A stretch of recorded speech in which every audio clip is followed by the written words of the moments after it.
So HRA stop you from becoming Hiss? It seems that way.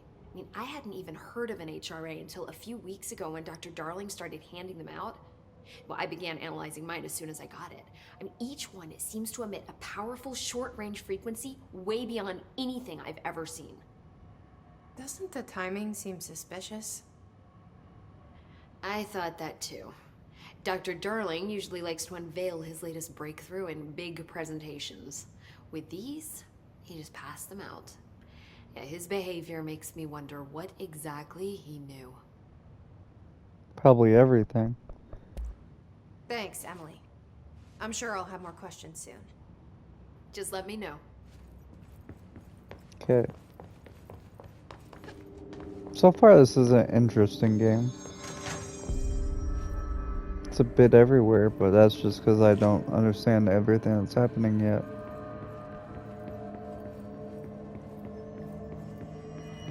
Do I have clearance at all? Ooh, personal mod. Health recovery. 20% more health on element pickup. Okay.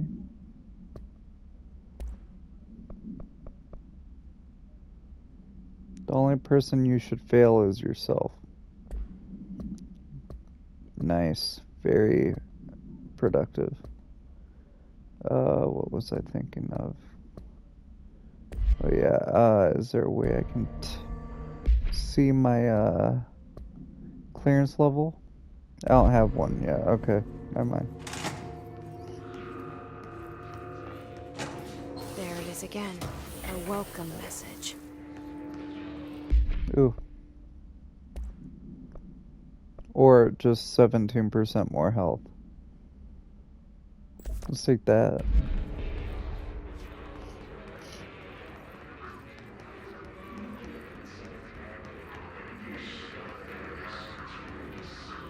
Yeah, I don't have clearance yet.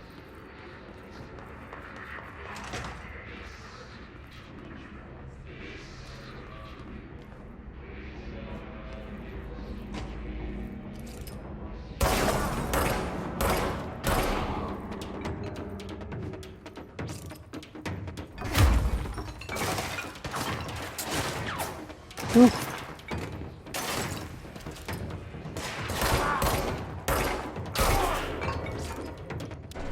Who needs health when you just don't get hit?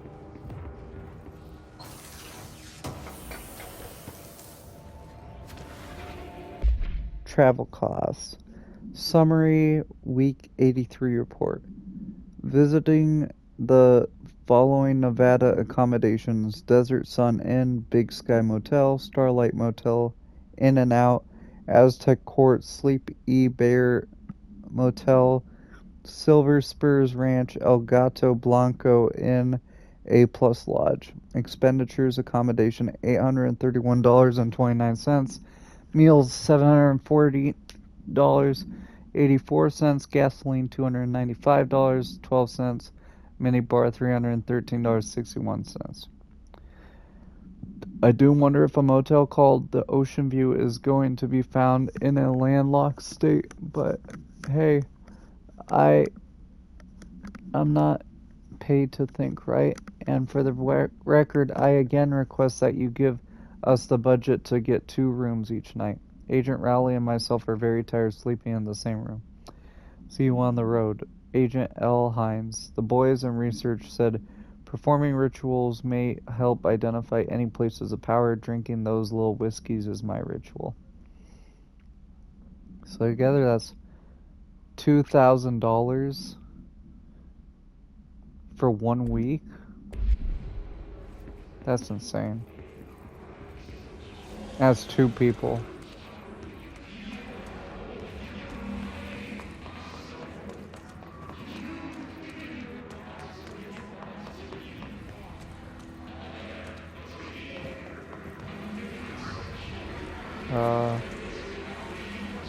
Yeah, you want me to go that way? Yes, it's overpowering here. So I can't go that way. You don't want Okay. me anywhere near it. With you on that. So there's something in her head.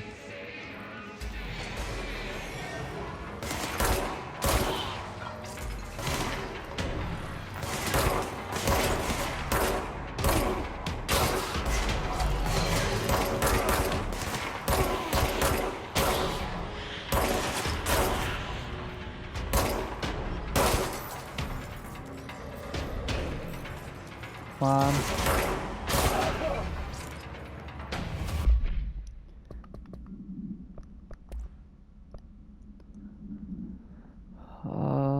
Okay, field research on Hiss entity Hiss barrier.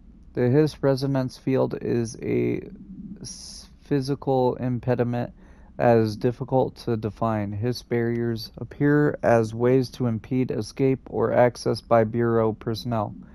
2 methods have been discovered for lowering them: destroying the multiple concentrated resonance sources found in the vicinity, destroy the Hiss entities in the area. The resonance fields seem to require support for their size and density from other non-connected sources of Hiss resonance. Without the ability to draw from these sources, the barrier will fall. Does an inactive structure made of Hiss resonance qualify as a conscious being? Does the distinction make any difference when considering the Hiss?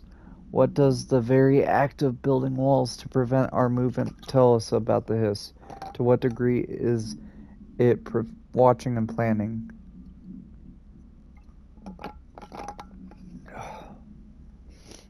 Interesting. I have one unread.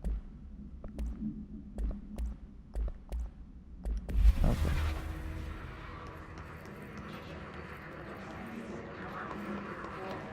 Does that mean this is clear up here, or is it still blocked off?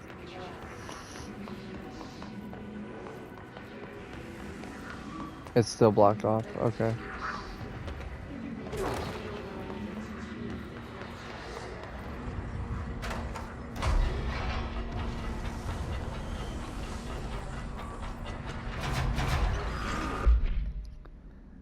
Okay, Havana, 48. An auditory event occurred at the United States Embassy in Havana, injuring the majority of diplomatic staff stationed there. Blank deaths were reported and the outgoing information has been managed. Bureau agents arrived at the embassy on the same day as the event was reported through federal channels, but were too late to witness the awe, which is reported to have been blank. Staff experienced sudden intense vibrations and noise accompanied by an intense pressure in the ears. This lasted for blank minutes. No visual phenomena was witnessed. The scene was cordoned off and the embassy staff were transported to the continental U.S. After Formula I-9 was recited in the vicinity, a single cowboy boot began to vibrate, identifying it as an altered item. The item was contained and brought to the Bureau for examination.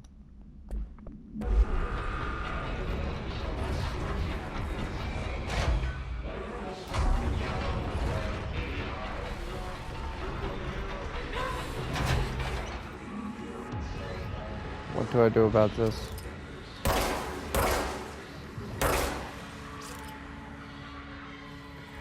Huh.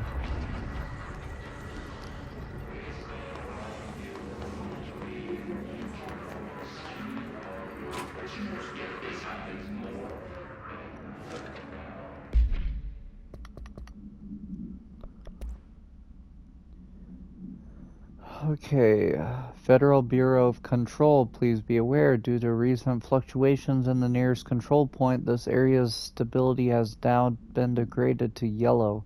Reference chart: green is stable, yellow low possibility of unanticipated building shifts, orange high likelihood of anticipated building shifts, red frequent unanticipated building shifts.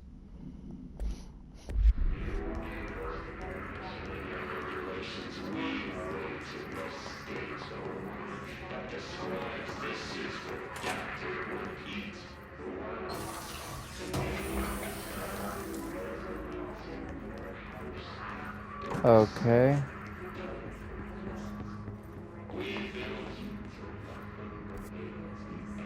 So we gotta go this way.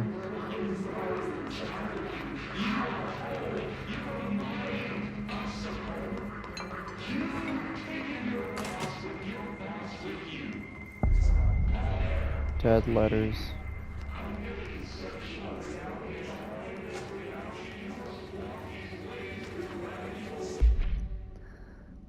I had a dream and I built the thing I saw in my dream, a machine that will contain God, but not the God you know or the ones anyone knows, a new God.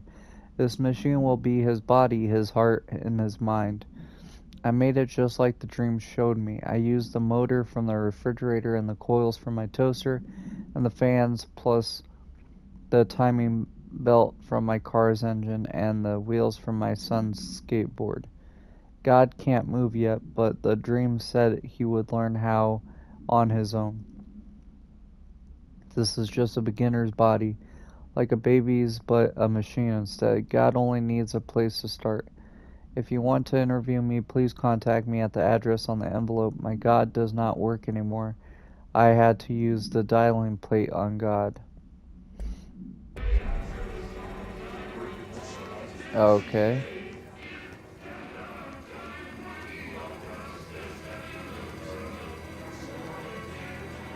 I almost want to shoot these people. The chanting is so annoying.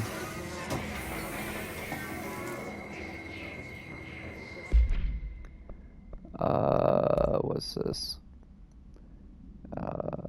Recoil. Mr. Governor, I called the police, but they never come to my house. I got a problem and you gotta send folk to fix it. I got my wife one of them singing fishes on the wall. It's not a real fish. It sings when you hit a button, but it's got the devil in it. It flies around at night and sings devil songs. It says lots of curse words. The devil got in my house 'cause of the fish, and you got to come handle it. My wife is real upset. When can you come? Sincerely, Dwayne Barr.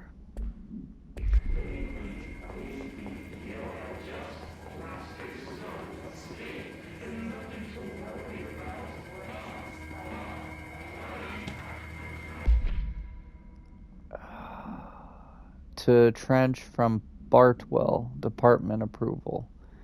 Greetings, Director Trench. I'd like to thank you for approving my request for the Dead Letters Archive cataloging. The Bureau's collection of delinquent mail will provide an extremely handy database that research teams can use to search for any connections or related topics found among the letters.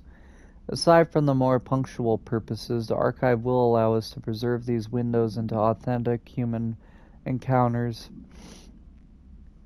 with the paranormal world. The letter came to us from various places and times, gathered by the Postal Service as undeliverable. The Bureau is the perfect home for them. I realize not all letters contain accounts of genuine paranatural events, but even the erroneous ones allow us insight into how the unknown is perceived by real people. Of course, I will compile a system to allow us to analyze the letters for any information or suspected connections to Oz and other altered materials, so thank you again. Can't wait to delve into my dead letters, Bartwell.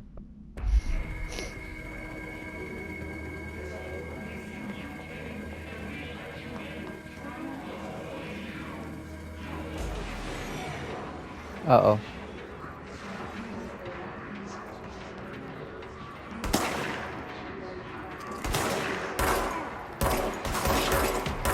These guys talking. Oh. Do I gotta go up to him? I think I gotta melee those shields down.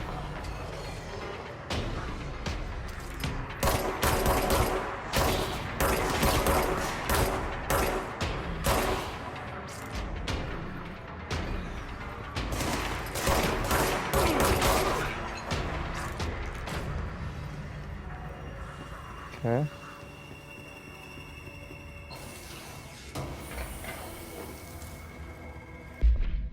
Energy boost.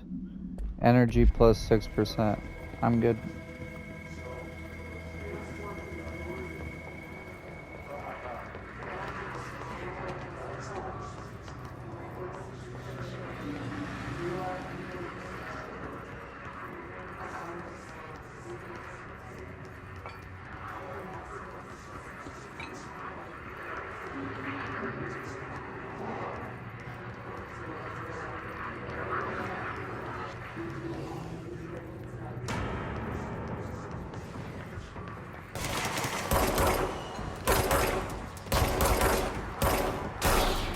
Okay.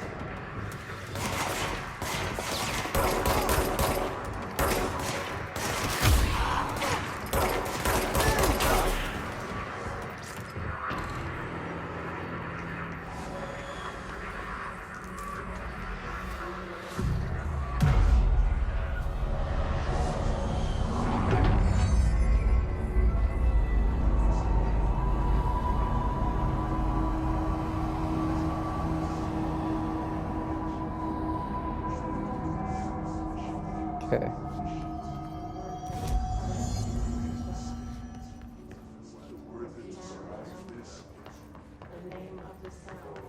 Let me go back down here. Yeah, there's a bunch of doors.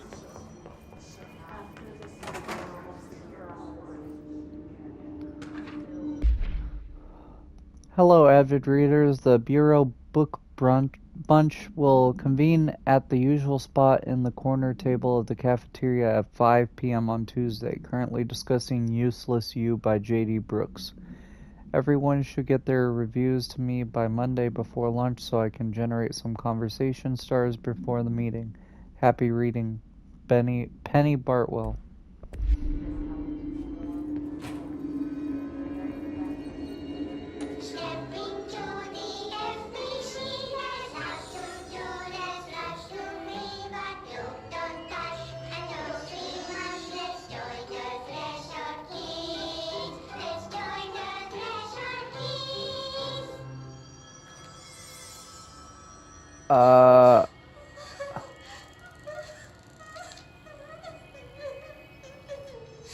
Hey, Meg! What's wrong? My mom's dead. What? I'm so sorry, Meg. What happened? I don't know. They blacked it out. It's like the director says. Confidential and children don't start with C.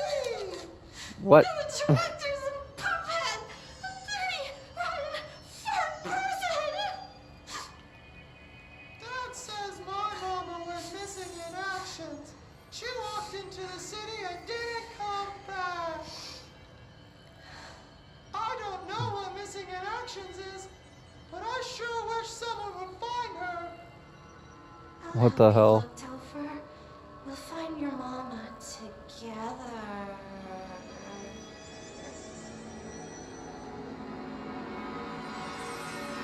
What?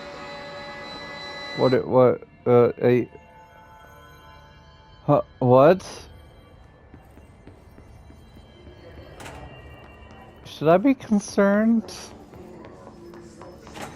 Why'd you end it like that?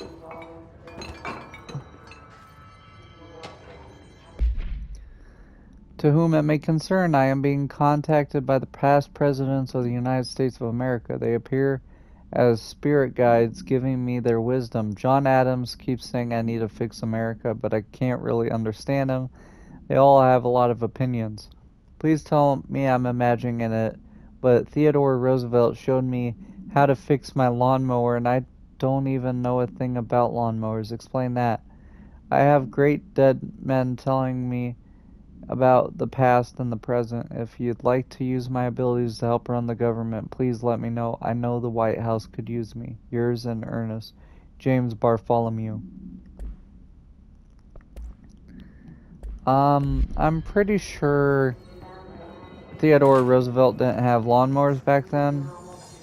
And if they were there, they were very rudimentary, so I don't think he'd be able to help you, but what do I know? Bang.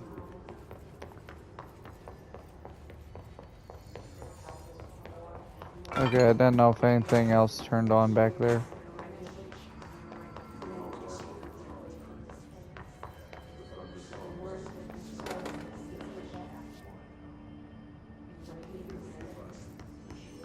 I have clearance. Okay, and these are just quick ways back.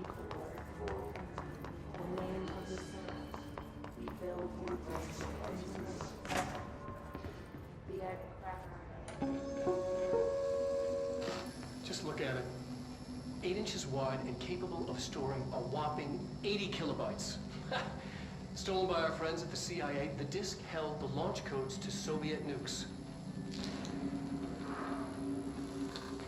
This is not the disk, of course, but one exactly like it. A perfect fusion of concepts vibrating in the Cold War era collective unconscious. A receptacle. It is a receptacle for dangerous energies to hone in on. And they did. We don't have the details, but when things started flying around the disk, it was transferred to us. It's an object of power. OOP. Oops. Oh, and it can launch things telekinetically through the air. To date, we've launched maybe 3 dozen pencils. And once, we even launched a cup.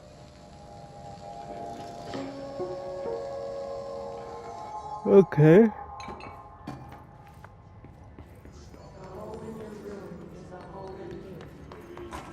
Communications. We're on the right track.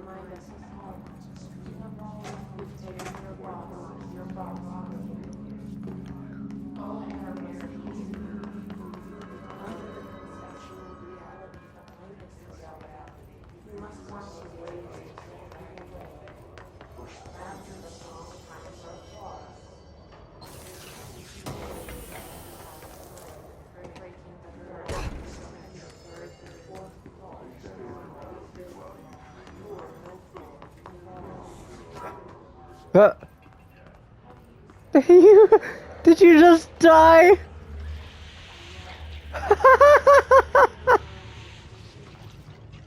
Oh my god. Object of power. Looks like the place of last shot. Oh. We need to cleanse it.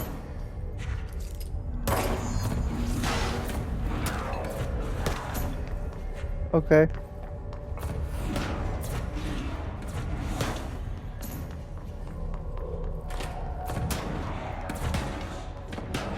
I can't believe that.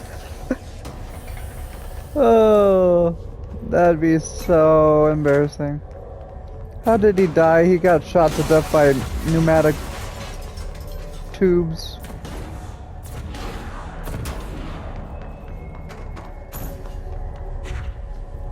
Ooh.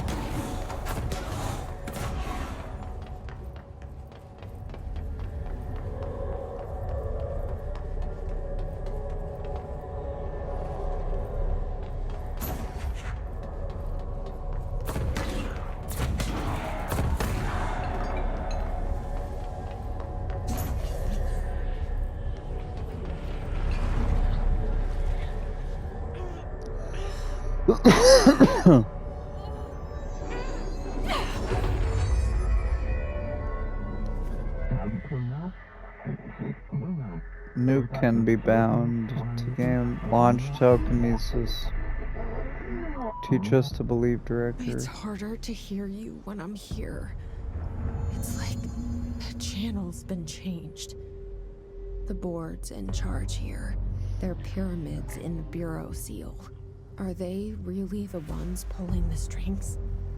I'm not their director. I'm no one's director. I can launch stuff? Oh!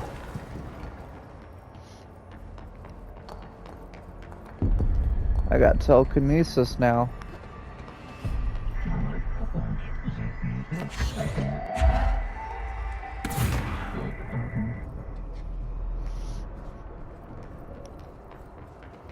Okay.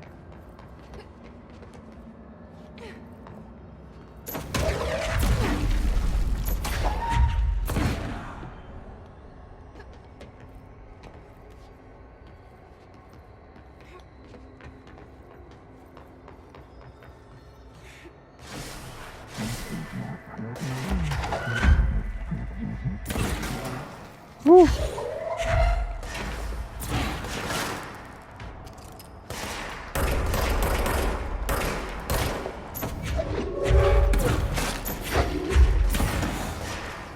Ooh.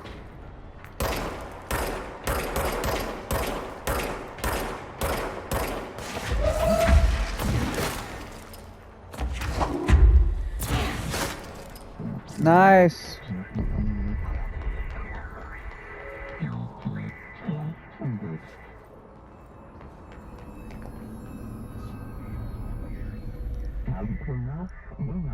The floppy disk is now bound delivered. The Hiss antagonist is seeking our ancestral You were blame. gone. Cut off. I got it. Just like you wanted, right? This will help me fight the Hiss. Oh my god.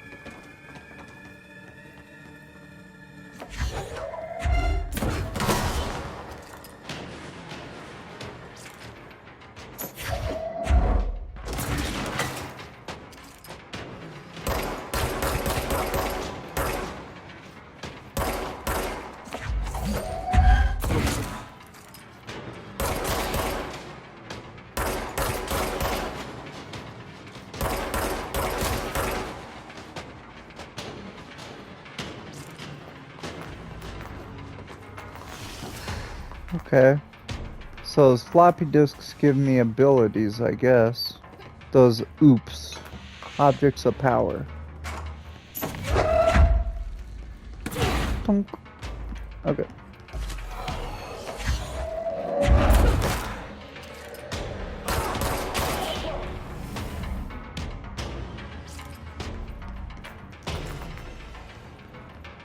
Okay.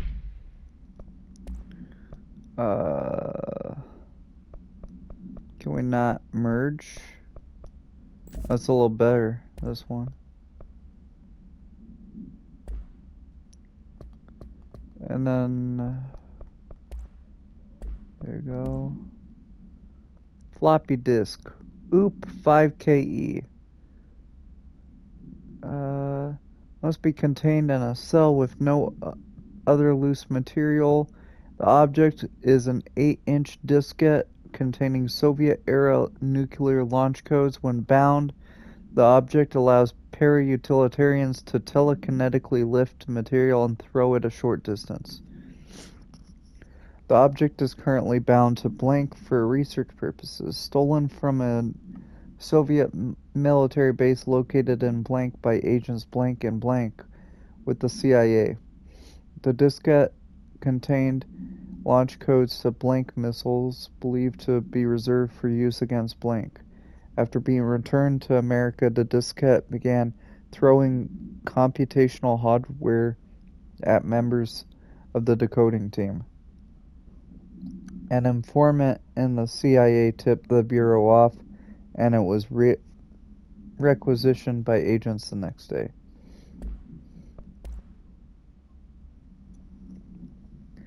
Field research on Hiss entity, Hiss corrupted demolition expert. The Bureau only allowed certain highly trained individuals to handle volatile materials and weaponry. Our demolitions experts are instructed in the use of explosives and dimensions with distinct physical laws, making them important assets for engineering work, as well as combat situations. Hiss demolitions experts are only observed Hiss variations to wield the specifically built rocket-propelled grenade that is designed to identify and track blank entities once fired, making them a threat whose termination should be prioritized in combat scenarios. I find it remarkable that the Hiss restrict usage of this weapon to the Bureau personnel who train specifically for its use. What does this tell us about its behavior? Can it not pass along new information to corrupted entities? Still too many unknowns. So it's not like a hive mind.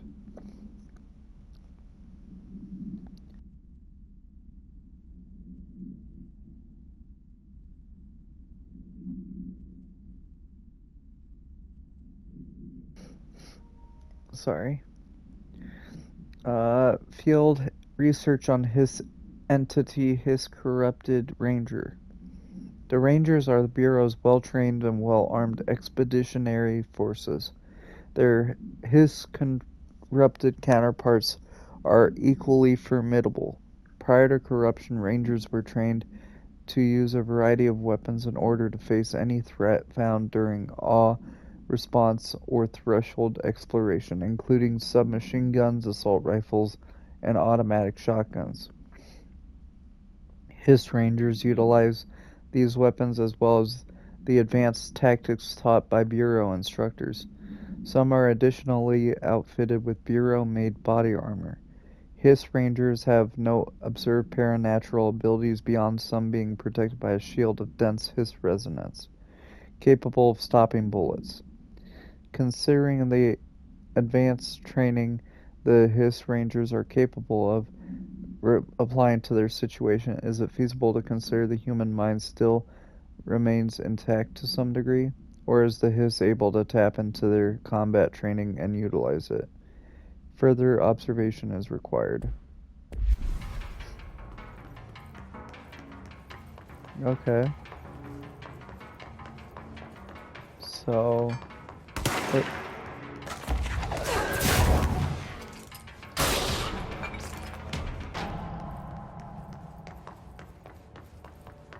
I can't remember. Yeah, there's one here.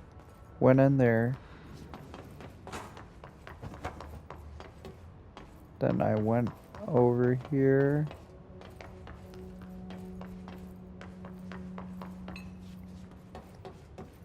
Nothing. Nothing.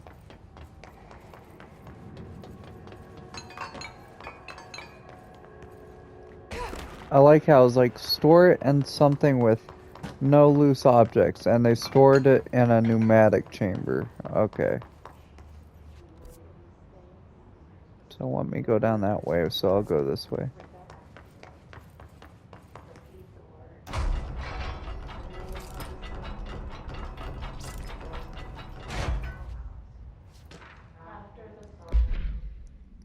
Book Club Notes for Penny by L. Sampson.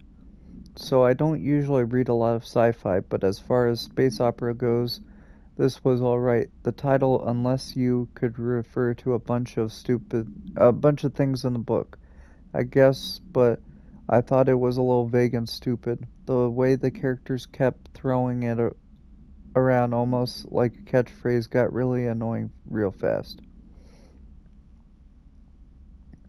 The best part of the story was the space battles. I sided with the Fixers, obviously, because they had the coolest tech and their motives made the most sense to me. Honestly, if I had to choose between some hoity-toity flowers and guns, space hippies, or a badass bunch of warriors who go around devouring planets like cheap sushi on a Sunday, I know who I'm picking. That scene where they invade City Planet and convert the entire population using those brainworms, and that space dogfight between those two ace pilots, sign me the fuck up. What kind of ruined the whole thing for me was when my favorite character got killed not even halfway through the story by getting a battery cylinder launched into his face by a gravitational anomaly. His death didn't feel necessary at all. That is me in a nutshell, bro. I love every single game and movie I can find, mostly. Like, literally, I love tons of stuff. One thing I hate the most, though, is whenever they kill your favorite characters off. Like, for literally no reason. Best examples: The Walking Dead and Stranger Things. Like, bro. Emily said that the hotline can be reached through the mailroom. So relatable.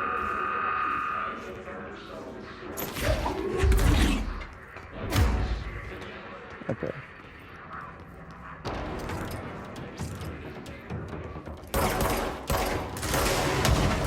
That was terrible aim.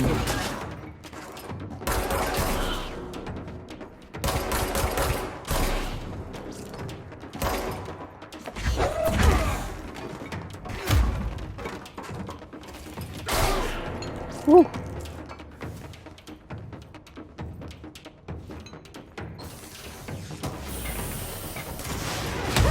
Oh my god.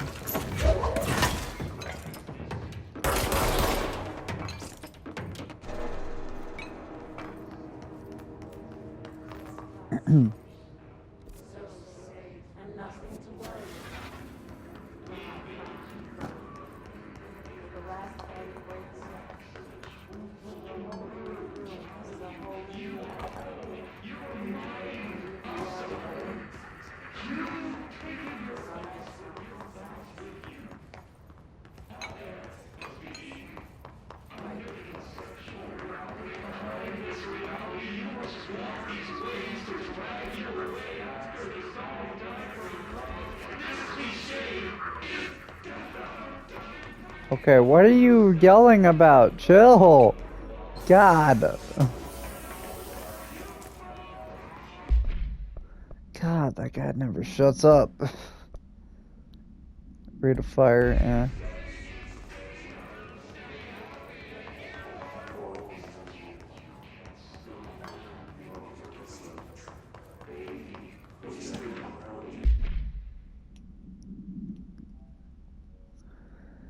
Okay.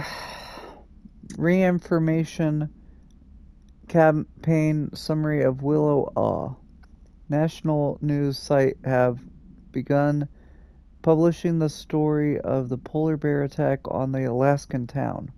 You all know I don't like to boast, but claiming that the family was killed by migrating polar bears desperate for food because their ecosystem is being ruined by global warming was a stroke of genius. Using current ecological concerns makes the public much less likely to blink. So another awe behind us, and the public is none the wiser. Well done, everyone. It was a strong campaign and perfectly executed.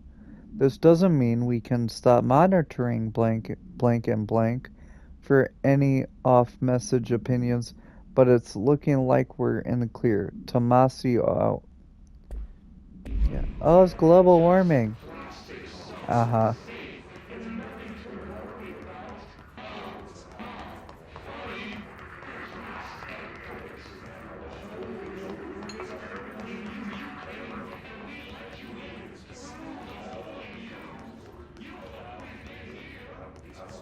What are you even talking about, dude?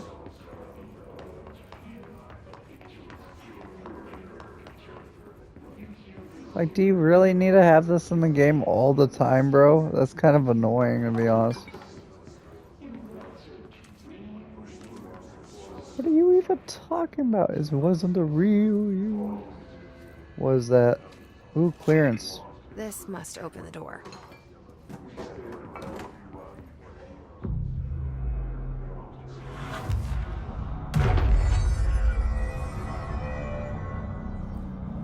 There you go. Now we can go back too.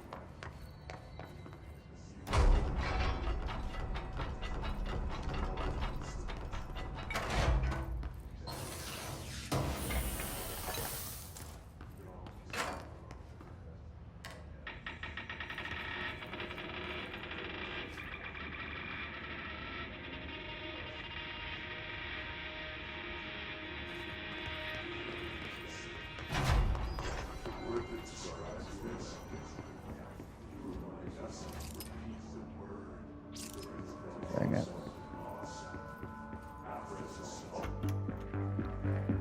You're listening to America Overnight, mystifying the airwaves for more than 29 years.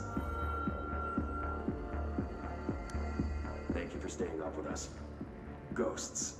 We've had many callers over the years tell us of hauntings, voices, and other phantasmagorical phenomena. Today, friend of the show, Dr. Quincy Reagan, tells his story. Quincy, thanks. This is something I experienced recently while staying at the Chili Pines Motel in Macon for last year's Suspicion Con. I was in room 47. The night manager, an avid listener of the program, insisted I take this particular room. Now, the manager explained that years back, the body of a man was discovered under the bed, inside that wooden border that motel beds tend to have. And the body had been there a week, he said. Guests had stayed there, sleeping with the corpse a foot below them. They only found the body when housekeepers complained about the smell. Hauntings have been reported in room 47 ever since. I happily took the room. I fell asleep pretty quick, checking under the bed first, of course. No ghosts visited me, no chilly spots or flickering lights. But when I woke up, I found myself under the bed. It was dark and stiflingly hot. Luckily, I was able to push the mattress off and crawl out before I suffocated. The night manager was kind enough to find me another room. There you have it, listeners. What we call ghosts take many forms. Quincy was brave enough to tell his story, and I encourage you to keep calling and writing whenever you encounter something strange, something you can't explain. Maybe you're seeing colors that we have no name for. Maybe your toaster is possessed. Remember, dear listeners, when no one else believes you, we do. America Overnight, we'll be right back. Okay.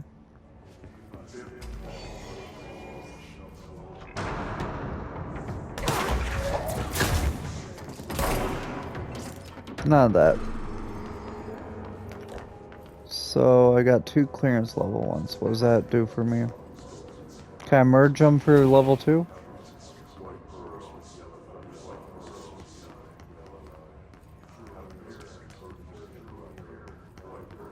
Hello?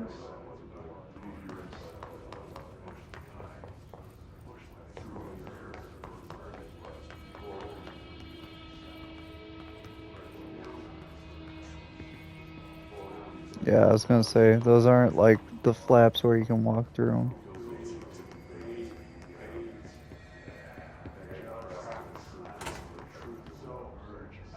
Oh, it's so dark. You tell me I don't got a flashlight? Whoa. Got ground pound. I didn't know that. So dark, God.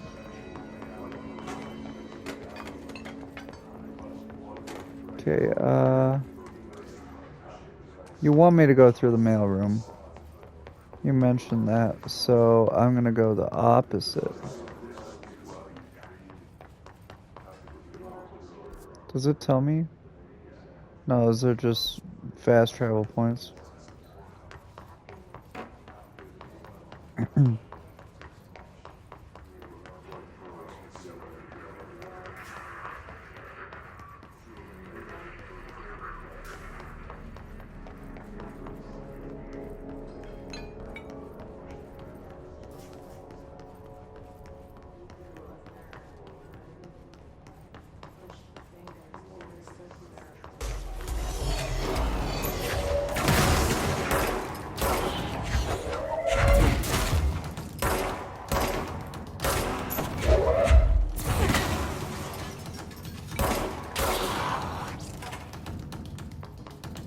Okay. Interessante.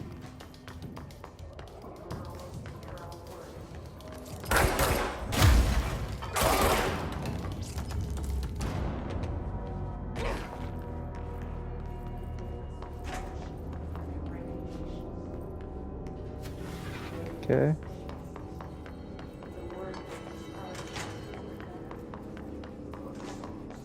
That's level 2.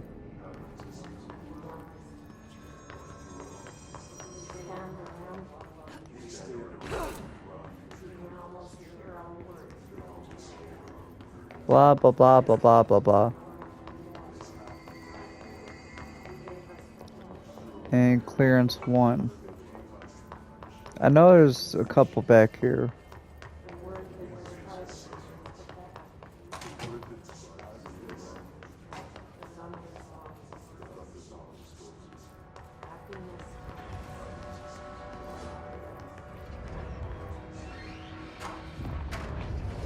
There's gotta be something to clear it later.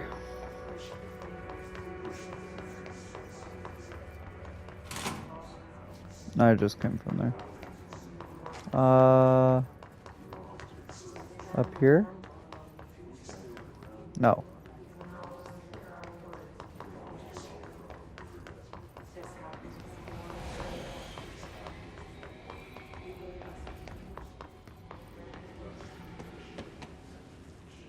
Wait a second.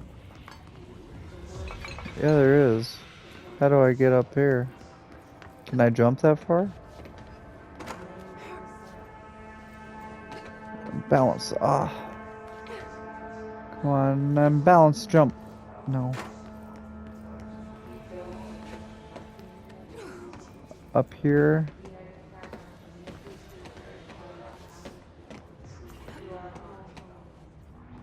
Come on. Plus.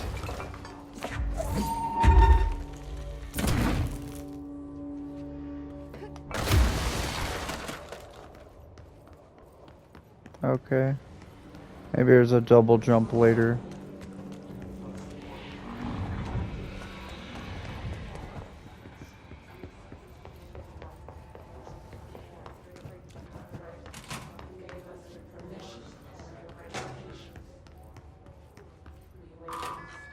There you go.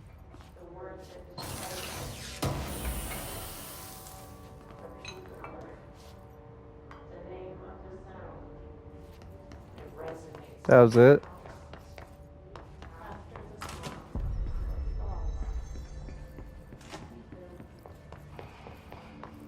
Okay.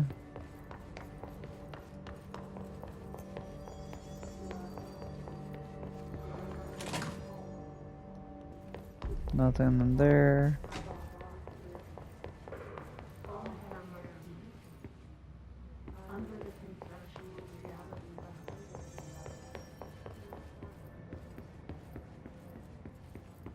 Level 4.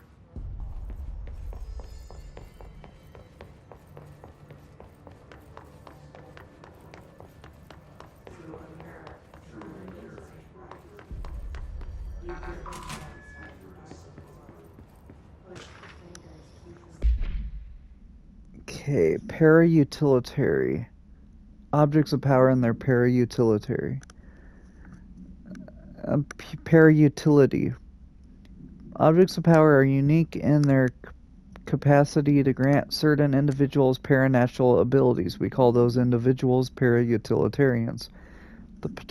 The potency of these abilities depend on the para-utilitarian. Using the blank object of power as an example, some para-utilitarians can achieve a throw distance of blank, while others are only capable of as little as blank.